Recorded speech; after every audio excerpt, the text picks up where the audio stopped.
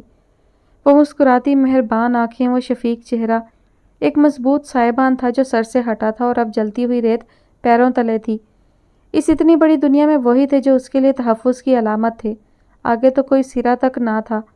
ثانیہ کو لگا جیسے اس کا سارا جسم کانپ رہا ہے۔ ثانیہ، ثانیہ، ثانی ادھر دیکھو میری طرف۔ کسی نے ذرا سختی سے اس کے کندھے کو پیچھے دھکیلا۔ آنسوؤں میں دھندلاتے منظر میں سامنے فرح کا پریشان چہرہ تھا۔ انجوائے تو بہت کیا ہوگا تم نے؟ نینی نے اس بار پھر چونک کر اس کی طرف دیکھا۔ شام کو ہی وہ گھر واپس آئی تھی اور اتنی دیر میں فیضی نے یہ سوال 4تھی یا 5ویں بار کر لیا تھا۔ بیڈ پر آڑا ترچھا لیٹ کر جس طرح ریموٹ تھامے چینل پر چینل بدل رہا تھا، اس سے ظاہر تھا کہ ٹی وی دیکھنا محض بہانہ ہے۔ ظاہر ہے میری بہن کی شادی تھی، خوشی کی بات تو تھی ہی۔ بہن کی نہیں، بہنوں کی۔ اس نے تیزی سے نینی کی بات کاٹی۔ شادی تو دیا کی بھی ہوئی، جیسے بھی ہوئی۔ اس کی طنزیہ مسکراہٹ بڑی دل جلانے والی تھی، لیکن نینی کسی بھی طرح کا جھگڑا کھڑا نہیں کرنا چاہ رہی تھی۔ ٹھیک کہہ رہے ہو، لیکن مجھے آپا کی شادی کی بہت خوشی ہے، انہیں بہت اچھے لوگ ملے ہیں۔ عمر بھائی کا واقعی جواب نہیں۔ تمہاری بہن خوش قسمت ہے، لیکن مجھے دیا کی شادی کی اس سے بھی زیادہ خوشی ہے۔ تمہارے ابا کے سارے اصول قاعدے دھرے کے دھرے رہ گئے۔ کیا بگاڑ پائے وہ مسعود کا، جبکہ اس نے ان کی بے عزتی کروانے میں کوئی کسر نہیں چھوڑی۔ بڑی تکلیف ہوتی تھی جب وہ ابا کے بارے میں اس طرح کی چپتی ہوئی باتیں کیا کرتا تھا، مگر اسے شاید اسی طرح تسکین ملتی تھی۔ چند لمحے وہ خاموش رہا، منتظر تھا کہ چڑھ کر ہی صحیح وہ کچھ تو کہے گی، لیکن نینی بڑی لا تعلقی کے ساتھ ٹی وی پر نگاہ جمائے ہوئے تھی۔ تمہارے رشتہ داروں میں باتیں تو بہت بنی ہوں گی دیا کی شادی سے انکار پر۔ ضبط نہ ہو سکا تو وہ پھر سے اپنے من پسند ٹاپک پر آیا۔ پتہ نہیں، ہمارے سامنے تو لوگوں نے کچھ نہیں کہا، پیٹھ پیچھے کوئی کچھ بھی کہے اس سے کیا فرق پڑتا ہے؟ ویسے مسعود کا کیا ری ایکشن تھا تمہارے ابا کے سامنے؟ بڑی زبردست شکست دی اس نے انہیں۔ عین وقت پر اپنی محبوبہ کو نکال کر لے گیا ان کے چنگل سے۔ اس کا طنزیہ لہجہ اب ناقابل برداشت ہو رہا تھا۔ فیضی پلیز، نینی کا لہجہ نہ چاہتے ہوئے بھی سخت ہوا۔ تم میری بہن اور باپ کے بارے میں بات کر رہے ہو، اور تمہیں ان سے کتنی بھی نفرت سہی، یہ مت بھولا کرو کہ میرے لیے بھی وہ لوگ اتنے ہی اہم ہیں جتنے تمہارے لیے تمہارے گھر والے۔ سوری، محض نینی کی حالت کے پیش نظر اسے یہ چھوٹا سا لفظ کہنا پڑا۔ میں تمہارے ابا کو کبھی معاف نہیں کر پاؤں گا۔ آج ہماری اس حالت کے وہی ذمہ دار ہیں۔ صرف وہ نہیں، تمہارے اپنے گھر والے بھی۔ ان کا اتنا قصور نہیں ہے۔ ہمیشہ کی طرح اپنے خاندان پر الزام آتا دیکھ کر وہ صفائی دینے پر اتر آیا۔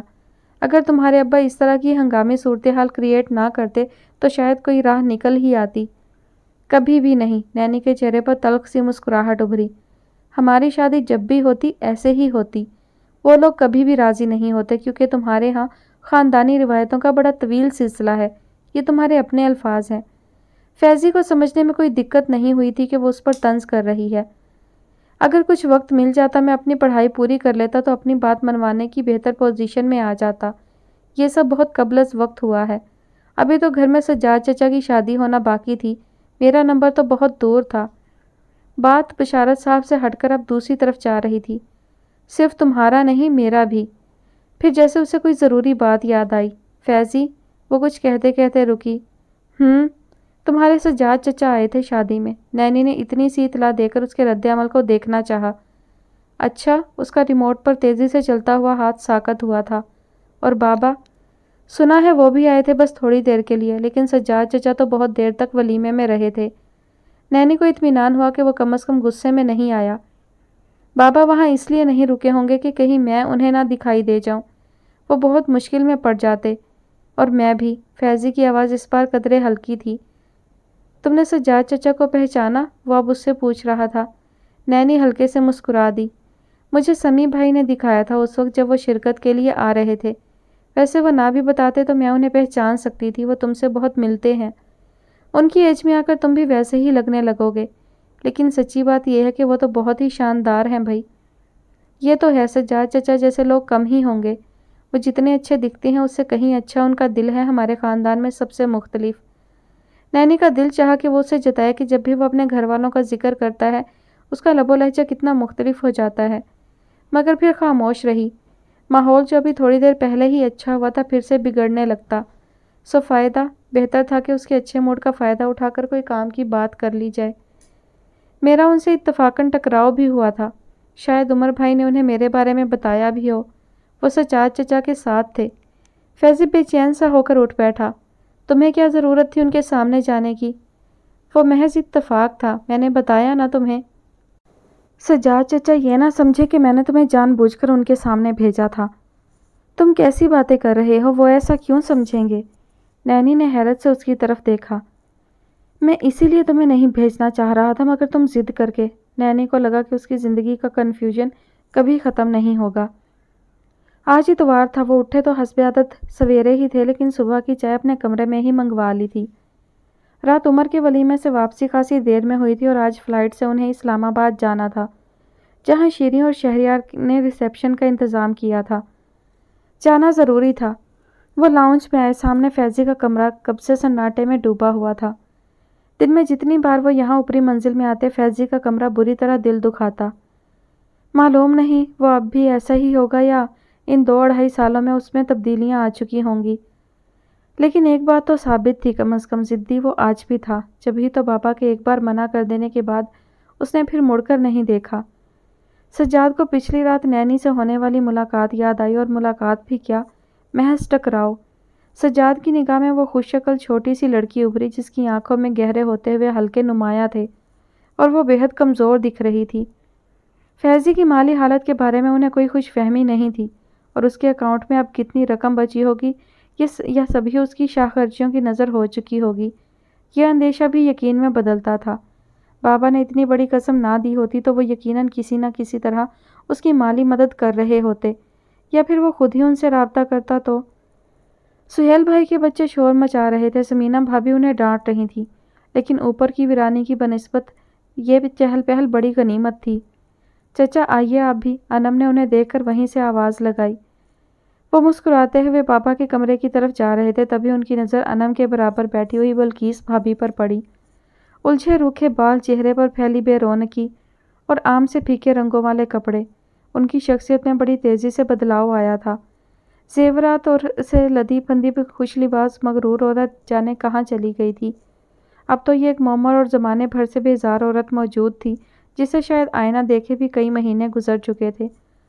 سجاد کا دل بے اختیار ہی چاہا کہ وہ انہیں بتائے کہ فیضی یہیں اسی شہر میں ہے۔ کل انہوں نے اس کی بیوی کو دیکھا ہے، مگر خود پر ضبط رکھنا ضروری تھا۔ فیضی کا نام سنتے ہی وہ اتنی بری جذباتی کیفیت طاری کر لیتی تھی کہ انہیں سنبھالنا مشکل ہو جاتا تھا۔ وہ اب مستقل سکون بخش دواؤں کے سہارے رہتی تھیں۔ سجاد ان کے بارے میں سوچتے ہوئے بابا کے کمرے میں داخل ہوئے تھے۔ یہاں وقار بھائی پہلے سے موجود تھے اور حسب توقع آفس کھلا ہوا تھا۔ ذرا تم بھی دیکھو وقار کا نیا پروجیکٹ، آج ساری تفصیلات ڈسکس ہو جائیں تو بہتر ہے۔ بزنس سب کے الگ تھے، لیکن ایک دوسرے کے ساتھ اس طرح بندھے ہوئے تھے کہ مشورہ کیے بغیر کوئی بھی کچھ نہیں کرتا تھا۔ سجاد کو اپنے گھرانے کی اس خوبی پر بڑا فخر تھا، مگر کبھی کبھی دل ہر وقت کے کام سے بیزار ہونے لگتا تھا۔ وقار بھائی کے پروجیکٹ کو انہوں نے محض ان کا دل رکھنے کے لیے دیکھا اور پھر جیسے ہی فارغ ہوئے تو ہمت کر کے انہوں نے وہی ممنوعہ ذکر بہت مہینے بعد چھیڑا۔ فیضی یہیں اسی شہر میں ہے بابا۔ اپنی بات کے خاتمے پر سجاد نے وقار بھائی کو کاغذات پر اور بھی جھکتے ہوئے دیکھا اور بابا اتنی دیر خاموش رہے کہ سجاد کو ایسا لگنے لگا جیسے انہوں نے اس کی بات سنی ہی نہیں۔ بابا پلیز ہمیں اسے کچھ رعایت دینی ہوگی، بہت سزا بھگت لی ہے اس نے۔ تم ملتے ہو اس سے میرے منع کرنے کے باوجود؟ بابا کی نگاہیں سجاد کے چہرے پر جم گئی اور جتنے سرد لہجے میں وہ یہ سوال پوچھ رہے تھے سجاد کو ہلکی سی گھبراہٹ لاحق ہونے لگی۔ میں اس سے نہیں ملا ہوں بابا، وہ تو عمر کی شادی میں آیا تک نہیں، اپنے آپ کو بالکل الگ کر لیا ہے اس نے۔ کرنا بھی چاہیے، جو حرکت اس نے کی ہے اس کے بعد وہ ہمیں اپنی شکل نہ ہی دکھائے، یہی اس کے حق میں بہتر ہے۔ بابا کے لہجے میں آج بھی ذرا سی رعایت نہیں تھی۔ آپ ایک اور پچھتاوا کیوں مول لے رہے ہیں؟ ابھی تو حالات پھر بھی قابو میں لائے جا سکتے ہیں، وقت گزر گیا تو پھر ہم فیضی کا بھی سراغ ڈھونڈتے رہیں گے۔ سجاد کا خیال تھا کہ وہ اب اور بھی زیادہ خفا ہوں گے، لیکن وہ کچھ خاموش سے ہو گئے۔ تقدیر سے لڑا نہیں جا سکتا، اب اگر پچھتاوے لکھے گئے ہیں تو انہیں جھیلنا ہی پڑتا ہے۔ بہرحال تم بتاؤ تم کیا چاہتے ہو؟ پاپا مجھے ایک ضروری کام ہے۔ ان کی بات پوری ہوتے ہی وقار بھائی نے اٹھتے ہوئے اتنا ہی کہا اور تیزی سے باہر چلے گئے۔ کبھی کبھی تو سجاد کو ان پر اتنا رحم آتا تھا کہ حد نہیں۔ بلقیس بھابھی جیسی بیوی اور فیضی جیسا ناعاقبت اندیش بیٹا ان کی آزمائش تھے یا سزا؟ وقار بھائی کا خیال کریں بابا، وہ بیچارے۔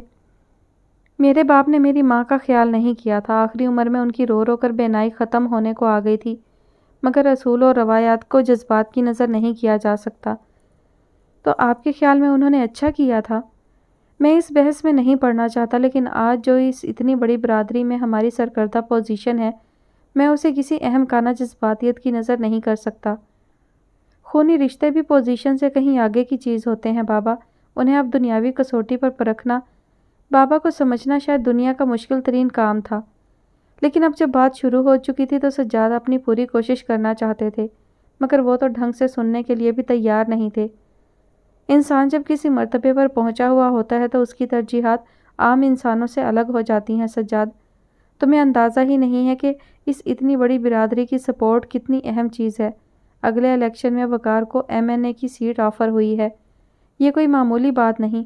ہمارے گھرانے کی عزت اور مرتبے یہ الیکشن کہیں سے کہیں پہنچا دیں گے۔ سجاد نے مایوسی سے سر جھکا لیا۔ ہر بات میں نفع نقصان کا تخمینہ لگانا پچھلی کئی نسلوں سے کاروبار کرتے رہنے کی بنا پر ہی اس خاندان کی سرشت میں شامل ہو چکا تھا۔ بابا کی زیرک نگاہ نے جیسے ان کی مایوسی کو پڑھا تھا۔ صرف ایک ہی صورت ہو سکتی ہے، اگر فیضی اس لڑکی کو طلاق دے دے، اور مجھے یقین ہے کہ وہ بہت زیادہ عرصے اپنے حالات کی خرابی سے نہیں لڑ سکے گا۔ وہ اسے طلاق نہیں دے گا بابا، وہ ماں بننے والی ہے۔ میں نے کل رات اس لڑکی کو دیکھا تھا وہاں۔ ایک گہری سانس لیتے ہوئے انہوں نے اس آخری اچھے امکان کا سرا پکڑنا چاہا، مگر بے سود۔ ٹھیک ہے، پھر وہ بھگتے اپنی حماقت کو ساری عمر، ہمیں اس سے کوئی سروکار نہیں، اور تم بھی اس کی ہمدردی سے پرہیز ہی رکھو تو اچھا ہے۔ تم سے کہیں زیادہ سمجھدار تو وقار ثابت ہوا ہے اس معاملے میں۔ اکلوتا بیٹا ہے فیضی اس کا۔ لیکن چند منٹ انہوں نے وقار بھائی کی تعریف میں ہی صرف کیے۔ سجاد بالکل خاموش رہے۔ کسی وقت تو لگتا تھا کہ اتنی عمر گزار لینے کے بعد بھی وہ اپنے باپ کو بالکل بھی نہیں جان سکے۔ بابا گروپ آف کمپنیز کے بانی، ایک بڑی برادری کے سربراہ، جنہوں نے اتنی کامیاب زندگی گزاری تھی کہ لوگ رشک کرتے تھے، مثالیں دیتے تھے۔ ابرار احمد المعروف بابا صاحب، ایک بات پوچھوں اگر آپ غصہ نہ کریں؟ سجاد نے اٹھتے ہوئے ان کی طرف دیکھا۔ پوچھو، ویسے بھی اب تک تم نے جو بھی باتیں کی ہیں ان میں سے کوئی سی غصہ دلانے والی نہیں تھی۔ وہ بے حد سنجیدہ تھے اور لہجہ بالکل سپاٹ۔ اگر ہمارے ہاں رعایت کا ذرا بھی تصور نہیں ہے تو پھر اس رحمت منزل کے معاملے کو کیوں لٹکا رکھا ہے بیچ میں؟ دے دیں فرحت آپا کو، تاکہ وحید بھائی کی بھی تسلی ہو جائے۔ برسوں سے ایک لاحاصل انتظار چل رہا ہے۔ رحمت منزل اماں کی پراپرٹی تھی، انہوں نے جو چاہا اس کے بارے میں فیصلہ کیا۔ ہم میں سے کسی کو بھی اس معاملے میں پڑھنے کا حق نہ کل تھا نہ آج ہے۔ جو خدا کو منظور ہوگا وہ ہو جائے گا۔ بابا دوبارہ اپنے سامنے پھیلے کاغذات کو دیکھ رہے تھے۔ دادی نے یہ وصیت کیوں کی تھی بابا؟ اس لیے کہ وہ بے دردی سے پھاڑی گئی اس تصویر کو مکمل کرنا چاہتی تھیں۔ کوئی امید، کوئی آسرا نہ ہونے کے باوجود اپنے حصے کا کام کر گئیں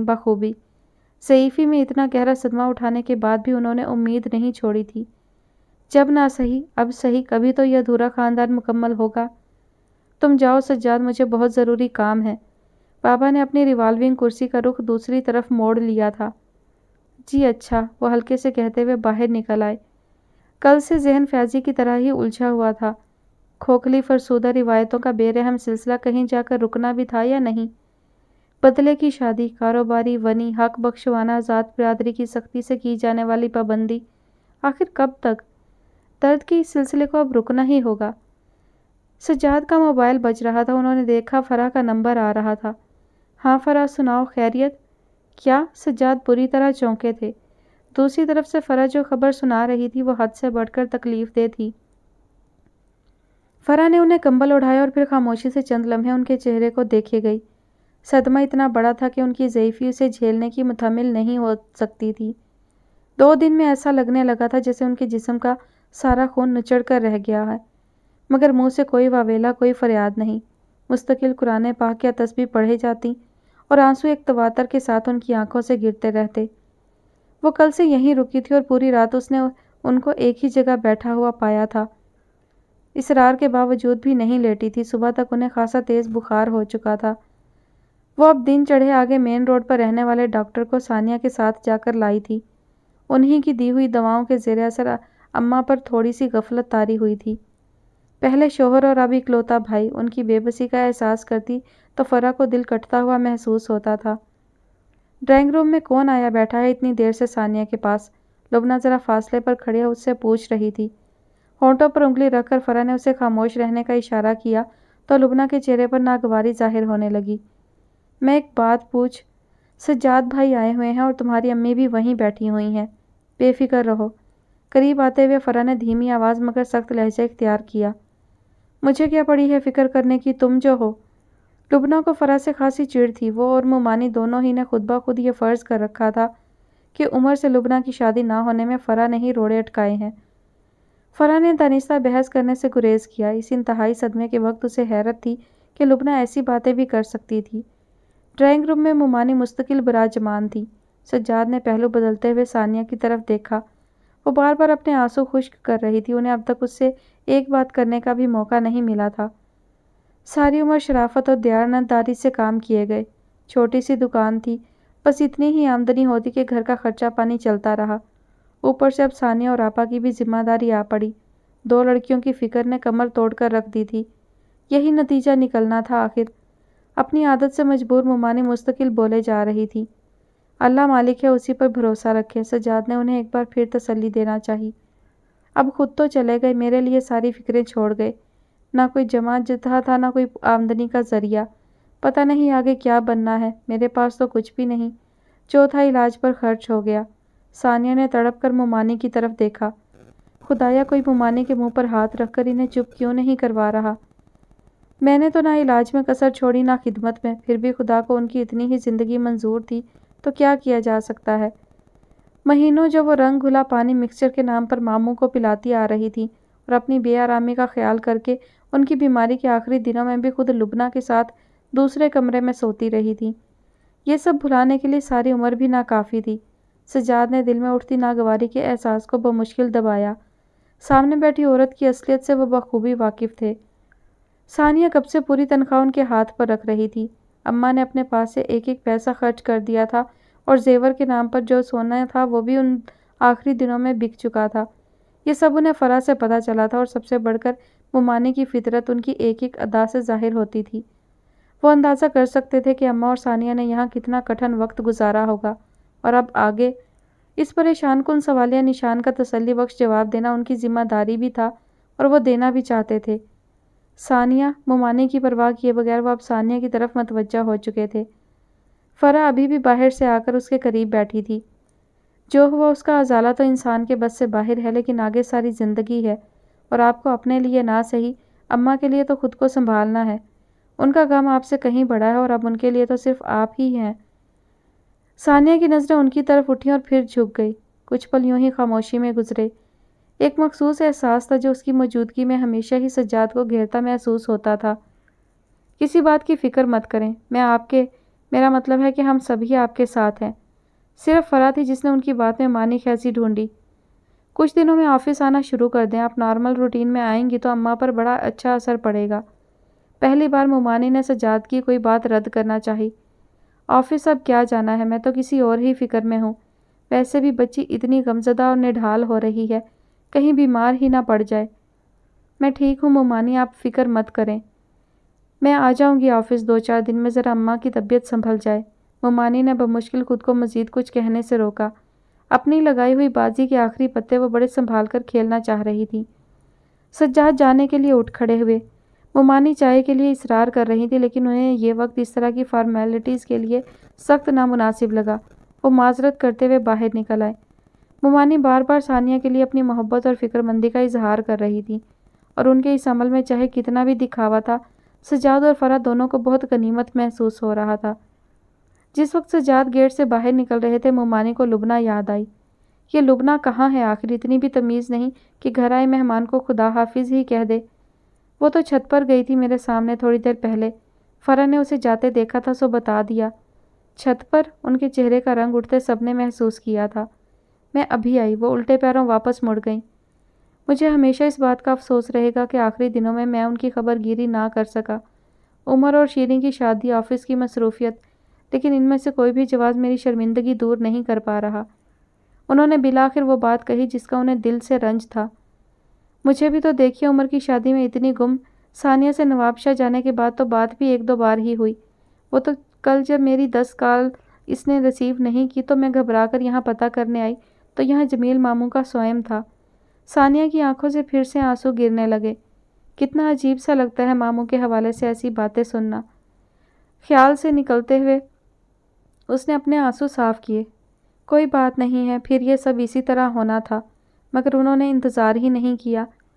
اس کی ذہنی حالت کو سمجھنا کسی کے لیے بھی مشکل نہیں تھا۔ سجاد اور فرح دونوں ہی اپنے طور پر اسے تسلی دینا چاہتے تھے۔ تبھی گھر کے پچھلے حصے میں کوئی ہنگامہ سا جاگتا سنائی دینے لگا۔ بدبخت، خدا کی مار ہو تجھ پر، کیا ورنہ کیا کرے گی؟ مومانی اور لبنہ کی ملی جلی آوازیں تھیں۔ گھر اتنا چھوٹا تھا کہ یہاں کھڑے ہو کر بھی ایک ایک لفظ سنا جا سکتا تھا۔ سوگوار خاموش سی فضا میں یہ سب بڑا ہی بے جوڑ محسوس ہوا تھا، اور اس میں شرمندگی کا ہی پہلو تھا۔ شاید سجاد نے ثانیہ کے چہرے پر آتی شرمندگی کو محسوس کیا۔ اچھا پھر خدا حافظ، 1 منٹ کی بھی دیر کیے بغیر وہ گاڑی میں جا بیٹھے۔ یہ کیا سلسلہ ہے؟ گیٹ بند کرتے ہوئے فرح نے ثانیہ کی طرف سوالیہ نگاہوں سے دیکھا۔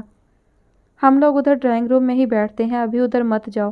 ثانیہ اس کا ہاتھ تھامے واپس ڈرائنگ روم میں آ گئی، مگر آوازیں اتنی صاف تھیں کہ شاید پڑوس میں بھی جا رہی تھیں۔ باپ کو مرے 4 دن بھی نہیں ہوئے اور بیٹی کے کارنامے، ڈوب مرو۔ کیوں ڈوب مروں؟ ابا مر گئے تو میرا کیا قصور؟ بیمار تھے، مرنا ہی تھا انہیں، اور پیچھے چھوڑ کے تجھ جیسی اولاد۔ اس روز تیرے ہی آسرے پر چھوڑ کر گئی تھی نا جس دن مرے تھے۔ معلوم نہیں آخری وقت میں کتنی آوازیں دی ہوں گی تجھے، مگر تو وہیں چھت پر اس لفنگے کے ساتھ۔ غصے کی شدت میں مومانی نے لبنہ کی وہ کوتاہی جتائی جسے انہوں نے اب تک کسی سے نہیں کہا تھا۔ ثانیہ نے ایک ہاتھ بے ساختہ ہی اپنے دل پر رکھا۔ نازی کی کچن میں عملداری ولیمے کے اگلے دن سے ہی شروع ہو چکی تھی۔ نانی کی مرضی نہیں تھی کہ وہ اتنی جلدی کام شروع کرے، مگر وہ انہیں کچن میں کھڑا دیکھ کر اتنی شرمندہ ہوئی کہ اس سے رہا نہیں گیا۔ ساری عمر سے پکا رہی ہوں، اب کیا 4 دن بھی تمہیں نہ آرام کرواؤں؟ وہ بہت محبت سے نازی کو دیکھ رہی تھی جو ان کے ہاتھ سے گوشت کا پیکٹ لے کر پلیٹ میں رکھ رہی تھی۔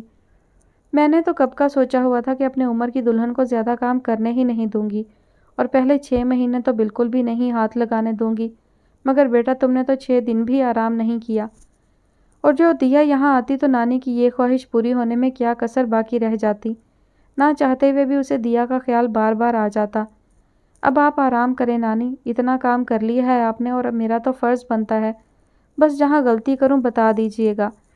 نانی نے بڑھ کر اس کی پیشانی چومی۔ اللہ تمہیں بہت خوش رکھے، عمر بہت خوش قسمت ہے جو تم اس کی زندگی میں آئی، اور تم دیکھنا وہ تمہاری بہت قدر کرے گا ہمیشہ۔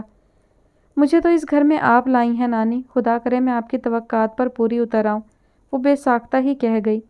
نانی نے کچھ چونک کر اس کے چہرے کو دیکھا۔ ایک پھیکی سی مسکراہٹ کے پردے میں نازی نے خود کو چھپانا چاہا، لیکن وہ سمجھ سکتی تھی صرف میری ہی نہیں ہم دونوں کی خواہش تھی، بس میری کچھ زیادہ سمجھ لو۔ اس پر وہ ہنس پڑی۔ تو بس اب آپ کو میری بات ماننی ہی ہوگی، چلیں باہر، میں نے چائے بنائی ہے، بیٹھ کر پیتے ہیں۔ وہ اس بات میں سر ہلاتی ہوئی لاؤنج میں اپنے تخت پر آ بیٹھیں۔ عمر کی طرف سے انہیں سچی بات بہت فکر تھی۔ دیا کے لیے اس کی دیوانگی سے بھی واقف تھیں اور اب شادی سے پہلے اور بعد میں بھی وہ جتنا کھویا کھویا خاموش دکھائی دے رہا تھا وہ بھی ان سے چھپا ہوا نہیں تھا۔ دل کو بڑی فکر سی لگی تھی۔ آج وقت نکال کر اپنی امی کی طرف ہو آؤ اور دل چاہ رہا ہو تو کچھ دن کے لیے رہ آؤ ان کے پاس۔ وہ چائے لے کر ان کے پاس آ کر بیٹھی تو نانی نے کہا، آپ بھی چلیں صبح سے شام تک کے لیے، صبح یہ چھوڑ دیں گے، شام کو آفس سے واپسی میں لے لیں گے۔ نہیں تم چلی جاؤ، ٹھنڈ ہو رہی ہے، میرے گھٹنوں کی تکلیف پھر سے بڑھ جائے گی چڑھنے اترنے میں۔ نازی کے چہرے پر پھیلی خوشی کو دیکھتے ہوئے وہ شفقت سے کہنے لگی۔ اس کا دل تو بہت چاہ رہا تھا لیکن نانی کو اکیلے چھوڑ کر جانا بھی مناسب نہیں لگ رہا تھا۔ ٹھیک ہے تو پھر ٹھنڈ کم ہو جائے تب چلیں گے۔ ارے چند گھنٹے کی تو بات ہے، جاؤ خوشی خوشی ہو کر آؤ۔ بشارت تمہیں بہت یاد کرتے ہوں گے، انہیں تم سے بہت محبت ہے۔ جی، ایک فخریہ چمک نازی کے چہرے پر دوڑی۔ عمر کی بے اعتنائی کے باوجود وہ جب بھی یہ سوچتی تھی کہ اس سارے سلسلے میں اس نے ابا کی توقعات پر 100% اترنے کی کوشش کی ہے تو دل میں بڑا اطمینان سا اترنے لگتا تھا۔ ایسا لگتا جیسے نینی اور دیا کی طرف سے ملنے والی تکلیف کا کچھ نہ کچھ ازالہ ہوا ہے۔ رات کو عمر سے صبح کے پروگرام کا ذکر ہوا تو وہ کچھ چونک کر اس کی طرف دیکھنے لگا۔ کوئی خاص بات ہے کیا؟ میرا مطلب ہے کہ نینی وغیرہ بھی؟ اس نے جان بوجھ کر بات ادھوری چھوڑی اور اس خالی جگہ کو پر کرنے کے لیے نازی کو دماغ لڑانے کی ضرورت نہیں تھی۔ نہیں، کسی اور کا تو کوئی پروگرام نہیں، وہ تو نانی نے کہا ہے اور میرا خود بھی دل چاہ رہا تھا۔ اس نے سادگی سے جو بات تھی وہی کہی لیکن اب چہرے سے وہ چمک مدھم تھی جو پروگرام بناتے ہوئے نمایاں تھی۔ ٹھیک ہے میں چھوڑ دوں گا۔ وہ مڑ کر الماری سے کچھ نکالنے لگا۔ نازی منتظر تھی کہ شاید وہ کچھ اور بات کرے لیکن وہ موبائل اٹھاتا ہوا بالکنی کی طرف چلا گیا۔ رات خاصی ہو رہی تھی اور نانی کب کی سو چکی تھی۔ وہ کچھ دیر اس کا انتظار کرتی رہی پھر خاموشی سے نائٹ بلب جلا کر لیٹ گئی۔ عمر بہت دیر لگا کر اندر آیا تھا۔ نازی جاگ رہی تھی مگر جان بوجھ کر کروٹ لیے خود کو سوتا ہوا ظاہر کرنے لگی۔ عمر نائٹ بلب بند کر کے خود بھی لیٹ چکا تھا اور جلد ہی نازی کو اندازہ بھی ہو گیا کہ وہ سو چکا ہے لیکن خود اس کی نیند جیسے اڑی ہی رہتی تھی۔ عمر کو اندھیرا کر کے سونے کی عادت تھی۔ اس نے ایک آدھ بار ہلکا سا احتجاج بھی کرنا چاہا لیکن عمر نے کوئی توجہ ہی نہیں دی۔ نتیجہ وہی خاموش ہو گئی۔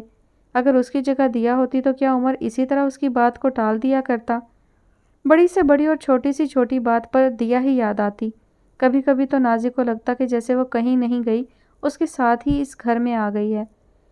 صبح وہ چھوٹے موٹے سارے کام نمٹا کر عمر کے ساتھ جانے کے لیے تیار تھی۔ چمکیلے بھڑکیلے کپڑے خود اسے فطری طور پر پسند نہیں تھے۔ وہ تو غنیمت تھا کہ اس کا اور دیا کا نام تقریباً ایک ہی تھا، سو وہ یہی کپڑے پہن رہی تھی جو کسی اور کے لیے خریدے اور سلوائے گئے تھے۔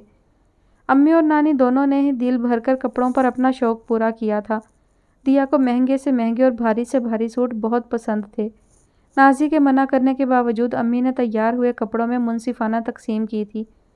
اس وقت نازی نے بہت سوچ کر لائٹ پرپل کلر کا ایک سوٹ نکالا تھا جس کی سب سے بڑی خوبصورتی اس کے نزدیک یہی تھی کہ وہ اوروں کی نسبت سادہ تھا، سو فٹ لگ رہا تھا۔ عمر کے لیے ناشتہ لگا کر وہ کمرے میں آ کر جھٹ پٹ تیار ہوئی تھی۔ جلدی کرو نازیہ، آج بابا کے ساتھ مجھے، عمر کہتا ہوا تیزی سے اندر داخل ہوا تھا مگر بات جیسے ادھوری رہ گئی۔ بہت دھیان سے وہ اسے نگاہ جمائے دیکھے گیا۔ چلیں میں تو تیار ہوں، وہ خوش ہوتے ہوئے ہلکے سے بولی۔ اچھی لگ رہی ہو۔ نازی کا دل بڑے خوشگوار انداز میں دھڑکا، وہ اتنا کہہ کر واپس مڑ گیا۔ نازی نانی کو خدا حافظ کہہ کر آئی تو وہ سیڑھیوں پر تھا۔ نازی مسکراتی ہوئی اس کے پیچھے تھی۔ ایک چھوٹی سی تعریف پر جو بے ساختگی میں عمر نے کی تھی بڑی گہری خوشی کا باعث بن رہی تھی۔ فرح آفس کے لیے نکل رہی تھی۔ زیادہ تر وقت اس نے ثانیہ کے ساتھ گزارا تھا اس لیے ملاقات کم ہو سکی تھی۔ نازی اس سے ثانیہ کے بارے میں پوچھ رہی تھی۔ عمر اسے اور نانی کو لے کر تعزیت کے لیے اسی دن گیا تھا جس دن اطلاع ملی تھی۔